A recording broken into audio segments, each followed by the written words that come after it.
Apa yang dimaksudkan dengan semikonduktor? Semikonduktor ialah bahan yang mempunyai rintangan elektrik antara konduktor dan penebat yang membenarkan arus elektrik melaluinya lebih baik daripada penebat tapi kurang baik daripada konduktor.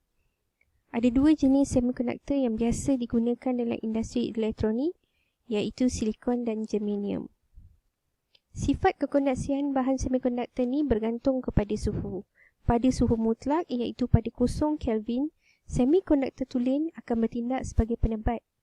Mengapa? Kerana tiada elektron bebas bergerak di dalam semikonduktor tulen pada suhu 0 Kelvin.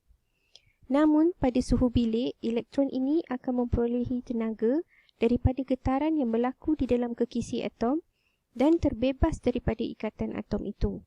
Jadi elektron bebas ni dia akan meningkatkan kekonduksian elektrik bagi bahan semikonduktor. Kita tengok konsep elektron dan lohong sebagai pembawa cas. Ada dua jenis pembawa cas yang utama yang berlaku dalam bahan semikonduktor, iaitu yang pertama elektron valence yang bercas negatif dan yang kedua lohong yang bercas positif. Apa yang dimaksudkan dengan lohong? Lohong adalah kekosongan yang terhasil apabila elektron valence meninggalkan sesuatu atom. Oleh kerana lohong tu bercas positif, jadi dia akan menarik elektron valence yang berhampiran untuk isi kekosongan yang berlaku tu. Jadi semasa elektron valence ni isi kekosongan pada satu arah tertentu, lohong tu seolah-olah akan bergerak pada arah yang bertentangan dengan arah elektron valence. Jadi, pengaliran arus dalam semikonduktor dikatakan berlaku apabila elektron valence bergerak atau lohong itu yang bergerak. Jadi, ini adalah gambar ajar bagi mekanisme pergerakan elektron valence dan lohong dalam satu bahan semikonduktor. Diberi bahan semikonduktor tulen ini adalah silikon. Jadi, elektron bebas akan meninggalkan lohong apabila terlepas daripada ikatan kekisi atom. Elektron valence tu akan bergerak mengisi lohong yang pertama dan meninggalkan lohong yang kedua. Elektron valence bergerak mengisi lohong yang kedua pula dan meninggalkan lohong yang ketiga. Jadi semasa elektron valence ni mengisi lohong pada satu arah tertentu, lohong tu akan bergerak pada arah yang bertentangan. Okey. Kekonduksian elektrik bagi satu semikonduktor akan bertambah apabila suhu dia bertambah, yang pertama. Yang kedua, cahaya dikenakan ke atas semikonduktor itu. Dan yang ketiga, sedikit benda asing didopkan ke dalam bahan semikonduktor tulen bagi menambahkan bilangan pembawa cas sama ada elektron bebas ataupun lohong. Apabila ada benda asing dicampurkan ke dalam kekisi hablo bahan semikonduktor yang tulen, kekonduksian elektrik bagi bahan semikonduktor tulen tersebut akan bertambah. Jadi proses penambahan benda asing ini kita panggil sebagai pendopan. Atom benda asing yang didopkan harus mempunyai saiz yang hampir sama dengan atom semikonduktor supaya boleh dimasukkan ke dalam kekisi hablo semikonduktor itu. Ada dua jenis semikonduktor yang terhasil daripada proses pendopan, iaitu yang pertama semikonduktor jenis N dan yang kedua semikonduktor jenis P. Apabila atom daripada unsur pentavalent seperti arsenik, antimoni atau fosforus didopkan ke dalam silikon, satu elektron berlebihan akan diwujudkan. Okey, satu elektron berlebihan akan diwujudkan. Atom pentavalent ini dikenali sebagai atom penderma. Okey. Elektron bebas yang bercas negatif akan menjadi pembawa cas majoriti. Semikonduktor yang mempunyai elektron berlebihan ini kita kenali sebagai semikonduktor jenis N. Pelajar-pelajar mesti hafal bagaimana terbentuknya semikonduktor jenis N. Untuk semikonduktor jenis P pula, Apabila satu atom daripada unsur trivalent seperti boron, gallium atau indium didopkan ke dalam silikon, satu kekosongan akan diwujudkan atau dikenali sebagai lohong. Atom trivalent ini kita kenali sebagai penerima. Lohong yang bercas positif akan menjadi pembawa cas majoriti. Semikonduktor yang mempunyai lohong berlebihan kita kenali sebagai semikonduktor jenis P. Di sini saya sertakan cara mudah untuk mengingati apa atom yang boleh didopkan ke dalam semikonduktor mengikut jenis semikonduktor. 3 PIBG mewakili atom trivalence, P mewakili semikonduktor jenis P dan IBG adalah mewakili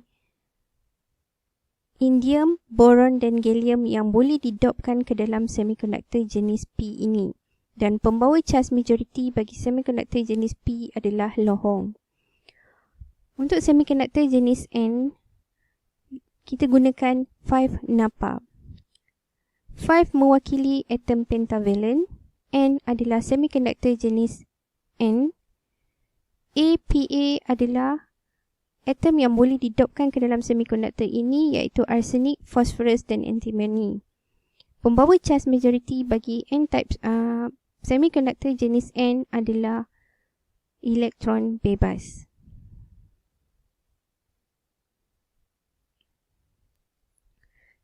Sekarang kita lihat diod semikonduktor. Diod semikonduktor ialah komponen elektronik yang membenarkan arus elektrik mengalir dalam satu arah sahaja. Diod semikonduktor ni boleh dihasilkan dengan mencantumkan semikonduktor jenis N dan semikonduktor jenis P. Bahagian semikonduktor jenis P dinamakan anode dan bahagian semikonduktor jenis N dinamakan kathod. Ini adalah simbol bagi diod. Dan diod ada dua terminal iaitu positif dan negatif, positif untuk anode dan negatif untuk kathod. Apabila kedua-dua jenis semikonduktor ini dicantumkan, sebahagian elektron daripada bahan jenis N akan menghanyut merentasi simpang ke bahan jenis P untuk mengisi kekosongan di situ. Elektron ini akan bergerak ke dalam lohong dan kita panggil sebagai simpang PN. Satu lapisan susutan yang tiada yang kekosongan, maksudnya kosong, tiada pembawa cas terbentuk berhampiran dengan simpang. Lapisan susutan jenis N ini bercas positif manakala jenis P akan bercas negatif. Ini menghasilkan satu voltan simpang yang dapat menghentikan pembawa-pembawa cas yang berikutnya dan ini akan menghalang arus merentasi simpang. Gambar rajah ini menunjukkan lapisan susutan dan voltan simpang apabila kedua-dua jenis semikonduktor itu dicantumkan. Ini adalah graf yang menunjukkan voltan simpang bagi germanium dan silikon yang masing-masing mempunyai 0.1 voltan untuk germanium dan 0.6 volt untuk silikon. Untuk mewujudkan pengaliran arus, satu voltan yang melebihi voltan simpang perlu dikenakan merentasi simpang. Maka pengaliran arus pada diod germanium akan berlaku jika voltan yang melaluinya melebihi 0.1, manakala untuk diod silikon, pengaliran arus akan berlaku apabila voltan yang melalui diod ini melebihi daripada 0.6 volt. Mari kita lihat tentang pengaliran arus dalam diod semikonduktor apabila sebuah diod disambungkan pada sebuah mentol dengan menggunakan sel kering. Dan diod ini disusun dengan dua kaedah. Yang pertama dengan pincang depan atau forward bias dan kaedah yang kedua dengan pincang sungsang atau reverse bias. Untuk pincang depan, hujung anode disambungkan kepada terminal positif sel kering, manakala kathod bagi diod disambungkan pada terminal negatif sel kering. Dan kita perhatikan nyalaan mentol. Untuk pincang songsang pula, kathod terminal anode bagi diod disambungkan pada terminal negatif pada sel kering, manakala kathod pada diod disambungkan kepada terminal positif sel kering. Kita perhatikan nyalaan mentol yang diperhatikan. Sebagai keputusannya, untuk diod pincang depan, mentol akan bernyala. Manakala untuk pincang songsang, mentol tidak bernyala. Mengapa ini berlaku? Kerana dalam keadaan pincang depan, diod membenarkan arus elektrik mengalir melaluinya dan menyalakan mentol. Manakala dalam keadaan pincang songsang, diod tidak membenarkan arus elektrik mengalir melaluinya dan menyebabkan mentol itu tidak bernyala. Gambar rajah ini menunjukkan mekanisme pengaliran arus dalam diod semikonduktor apabila disusun secara pincang depan. Pengaliran arus yang besar akan mengalir melalui diod jika beza keupayaan voltan yang dibekalkan oleh sel kering lebih besar daripada voltan simpangnya dan menyebabkan mentol bernyala. Lapisan susutan di bahagian tengah ini akan menjadi nipis. Jadi pergerakan lohong iaitu pembawa cas majoriti daripada semikonduktor jenis P ke semikonduktor jenis N berlaku. Pergerakan elektron iaitu pembawa cas majoriti daripada semikonduktor jenis N ke semikonduktor jenis P berlaku. Anak panah ini menunjukkan arah pengaliran arus jika diod disusun dalam keadaan pincang depan dan seterusnya akan menyalakan mentol. Untuk pincang songsang pula, pengaliran arus adalah kecil melalui diod yang menyebabkan mentol tidak bernyala. Elektron-elektron ditarik daripada terminal positif manakala lohong ditarik ke terminal negatif. Penarikan pembawa-pembawa cas ini menjauhkan lohong dan elektron dan menyebabkan simpang PN ini menjadi semakin tebal lapisan susutannya. Jadi arus kecil yang mengalir melalui simpang itu akan berhenti mengalir apabila voltan simpang di lapisan susutannya bertambah. Dan ini menyebabkan mentol tidak bernyala.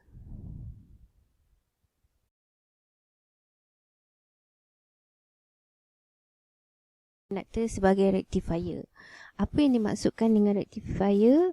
Rectifier ialah alat untuk mengubah satu arus ulang alik kepada arus terus. Jadi disebabkan oleh diod semikonduktor ni hanya benarkan arus tu mengalir dalam satu arah je. Jadi diod semikonduktor ni sangat sesuai untuk digunakan sebagai rectifier. Arus ulang alik ialah arus yang boleh mengubah-ubah arah pengaliran dia. Dan bagi satu kita arus ulang alik, dia boleh dibahagikan kepada dua separuh kita, iaitu separuh kita positif dan separuh kita negatif. Separuh kita positif, arah arus dia mengalir pada arah positif, manakala separuh kita negatif, arah arus dia mengalir pada arah negatif. Jadi proses penukaran arus ulang alik kepada arus terus ni kita namakan sebagai proses rektifikasi. Terdapat dua jenis rektifikasi yang utama, iaitu rektifikasi separuh gelombang dan yang kedua rektifikasi penuh gelombang. Kita akan lihat satu persatu proses-proses rektifikasi ini. Untuk proses rektifikasi separuh gelombang, ini adalah susunan radas yang menunjukkan proses rektifikasi separuh gelombang berlaku. Kita letakkan satu diod disambungkan dengan bekalan kuasa arus ulang alik, disambungkan kepada perintang dan dipaparkan kepada skrin OSK. Dan ini adalah paparan yang terhasil sebelum dipasang diod dan selepas dipasang diod. Jadi apabila dipasang satu diod, proses rektifikasi separuh gelombang telah berlaku. Dan bagaimana proses ini berlaku? Ketika separuh kita positif, diod berada dalam keadaan pincang depan dan arus dibenarkan mengalir melalui diod. Jadi dia menghasilkan separuh kita positif di sini. Pada separuh kita negatif, diod tu berada dalam keadaan pincang songsang. Jadi arus tidak dibenarkan mengalir menerusi diod. Oleh kerana diod hanya mengalirkan arus untuk separuh kita sahaja, jadi rektifikasi ini kita namakan sebagai rektifikasi separuh gelombang. Jadi untuk proses yang rektifikasi penuh gelombang pula, ini adalah susunan radas bagi rektifikasi penuh gelombang yang berlaku. Untuk rektifikasi separuh gelombang, hanya diperlukan satu diod sahaja untuk menghasilkan rektifikasi separuh gelombang. Manakala untuk rektifikasi penuh gelombang, 4 diod diperlukan untuk menghasilkan rektifikasi penuh gelombang. Jadi kita akan lihat bagaimana proses rektifikasi penuh gelombang ini menghasilkan paparan pada skrin OSK seperti paparan yang dihasilkan pada skrin OSK di sini. Jadi keempat-empat diod ni akan disambungkan kepada bekaran arus ulang-alik. Jadi untuk separuh kita positif, di mana terminal X ni kita jadikan terminal positif. Sebab dia arus ulang-alik, mungkin untuk separuh kita pertama, X ni jadi positif, dan untuk separuh kita yang kedua pula, Y ni akan jadi positif pula. Jadi bila X ni jadi positif, untuk separuh kita pertama, Y akan jadi negatif. Dan kita lihat macam mana arus mengalir melalui keempat-empat diod ni pada separuh kita pertama, kita positif, dan separuh kita yang kedua iaitu kita negatif. Jadi untuk separuh kita positif, X ni akan jadi terminal positif. Jadi kita akan labelkan semua diod ni mengikut terminal-terminal dia. Okey.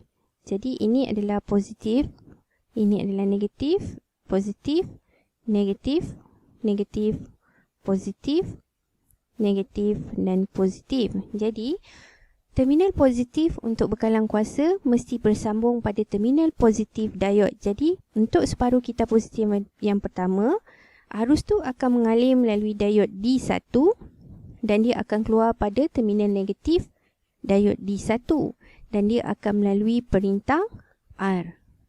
Okey.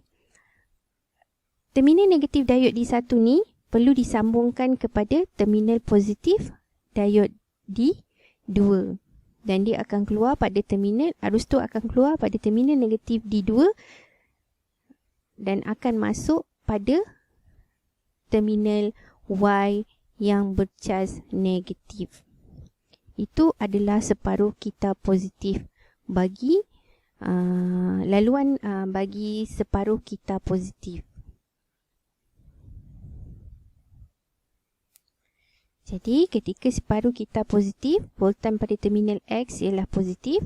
So arus mengalir melalui diod D1, kemudian melalui perintang R dan akan masuk pada diod D2 dan kembali pada terminal Y. Untuk separuh kita negatif pula, terminal Y pula akan jadi terminal positif dan terminal X akan jadi terminal negatif. Okey, sama juga kita akan labelkan setiap terminal bagi diod positif, negatif, negatif, positif, negatif dan positif. Jadi terminal positif Y ni akan melalui diod D akan disambungkan pada diod D3 dan keluar pada terminal negatif D3 melalui perintang R dan kemudian terminal negatif bagi perintang R akan lalu melalui diod D4. So negatif jumpa positif, so dia akan keluar pada terminal negatif D4 dan terminal negatif D4 akan disambungkan kepada terminal negatif X. Jadi lengkaplah separuh kita negatif yang kedua. Jadi ketika separuh kita negatif, voltan pada terminal Y yang pula jadi positif, jadi arus akan melalui diod D3 dan kemudian melalui perintang R dan kembali pada dan melalui perintang diod D4 dan kembali pada terminal X. Jadi maka untuk kedua-dua kita positif dan kita negatif ni, arus mengalir melalui perintang R dalam arah yang sama, iaitu dari A ke B. Rektifikasi ni kita namakan rektifikasi penuh gelombang. Jadi, pelajar kena ingat susunan bagi proses rektifikasi penuh gelombang. Penting ya. Okey, mari kita lihat fungsi kapasitor sebagai perata arus. Okey, kapasitor adalah satu alat yang biasanya disambungkan secara selari dengan perintang dalam satu litar rektifier. Kenapa kita sambungkan kapasitor ini adalah untuk menghasilkan voltan output yang lebih rata dan mantap. Okey, jadi fungsi kapasitor ni pada separuh kita positif, diod ni berada dalam keadaan pincang depan. Jadi arus dibenarkan melalui diod. Jadi arus ni akan bertambah pada satu nilai maksimum, kemudian dia akan menjadi sifar. Jadi arus mengalir melalui kapasitor dan perintang. So kapasitor ni akan dicaskan dan tenaga elektrik tu akan disimpan di dalam kapasitor tu. Untuk separuh kita negatif pula, diod tu dipincang secara songsang. Okey. Arus tidak dibenarkan mengalir melalui diod, jadi tidak terdapat arus mengalir dalam kapasitor juga dan perintang. So kapasitor tu akan menyacas dan tenaga elektrik yang tersimpan dibebaskan untuk mengekalkan voltan merentasi perintang. Jadi semasa proses separuh kita positif, diod kapasitor akan mengecas dan tenaga elektrik tu disimpan. Manakala pada separuh kita negatif, kapasitor tu akan menyacas dan tenaga elektrik yang disimpan semasa proses kita separuh kita positif tadi akan dibebaskan untuk mengekalkan voltan merentasi perintang ini. Jadi kita boleh tengok kat sini, ini adalah susunan radas bagi proses rektifikasi separuh gelombang dengan menggunakan kapasitor. Jadi kapasitor ni akan disambungkan secara selari dengan perintang dan kapasitor ni berfungsi untuk menyimpan dan menyacas. Satu kapasitor C disambungkan secara selari untuk membentuk voltan output yang lebih rata. Jadi untuk separuh kita positif, diod dalam keadaan pincang depan lah, maka arus dibenarkan mengalir dalam perintang dan kapasitor. Manakala dalam keadaan separuh kita negatif, diod tu berada dalam keadaan pincang songsang, jadi arus tidak dibenarkan mengalir melalui kapasitor dan perintang. Jadi kapasitor ni akan menyacas dan dia akan gunakan tenaga semasa semasa kapasitor ni mengecas dalam proses separuh kita positif tadi. Okey, untuk proses rektifikasi penuh gelombang, ini adalah susunan radasnya dengan 4 diod dan kapasitor disambungkan sama juga secara selari dengan perintang. Okey, ini adalah paparan yang menunjukkan muka gelombang yang terhasil apabila litar ini disambungkan dengan kapasitor. Jadi, kapasitor ni akan menghasilkan voltan yang lebih rata. Okey. Jadi ini adalah bentuk paparan untuk litar rectifier separuh gelombang dengan kapasitor, dan ini pula adalah litar paparan bagi litar rectifier penuh gelombang dengan kapasitor. Seperti yang kita lihat, voltan output yang dihasilkan bagi proses kapasitor dicaskan dan dinyaskan adalah lebih rata berbanding dengan litar yang tidak disambungkan dengan kapasitor. Okey, itu sahaja.